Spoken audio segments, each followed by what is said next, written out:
अब मैं एक आध्यात्मिक टीचर हूँ, परमात्मा ने मेरी ड्यूटी ला दी, मुझे सेलेक्ट कर दिया, अपॉइंट कर दिया, या मजदूरी दे दी, नौकरी दे दी।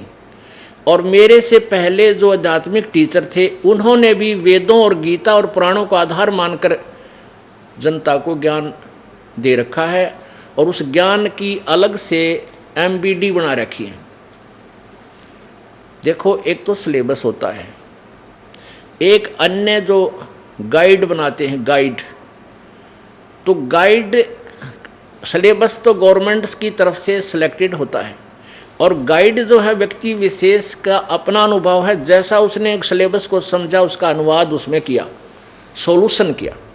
तो जितने भी इन संतों, ऋषियों और गुरुओं के अपने अनुभव की जो पुस्तकें हैं वो तो है गाइड, और जो अपने पवित्र सदग्रंथ हैं जैसे पवित्र गीता जी, पवित्र चारों वेद, पवित्र पुराण, पवित्र कुरान, पवित्र बाइबल आदि आदि जितने ग्रंथ हैं, सदग्रंथ, ये हमारा सिलेबस है। इस सिलेबस के आधार से उन्होंने अपने अनुभव और के आधार पर जो पुस्तकें लिखकर समाज में बांट दी, तो बोले समाज ने अपने गुरुदेव द्वारा लिखी गई उस पुस्तक पर ही विश्वास कर लिया कि इन्हें सिलेबस को सही जानकर हमें ये सही ज्ञान दिया है, हम फिर इसी को पढ़ लें, हमने वेदों और गीता के देखने की आवश्यकता नहीं, पुराणों को हमें आवश्यकता नहीं। तो इस दास ने जब देखा कि इनके द्वारा बनाएगी वो गाइड अनुभव की पुस्तकें सिलेबस से बिल्कुल विपरीत है, तो मेरा परम कर्तव्य बन जाता है कि सब विद्यार्थियों को बताऊं कि जो अनुभव की पुस्तकें गाइड तुम पढ़ रहे हो ये व्यर्थ हैं, इसमें सही अनुवाद नहीं है। और मेरे द्वारा जो मुझ दास द्वारा अनुवाद किया गया है, इनको समझा है, उसको ऐसा है, ये देखो।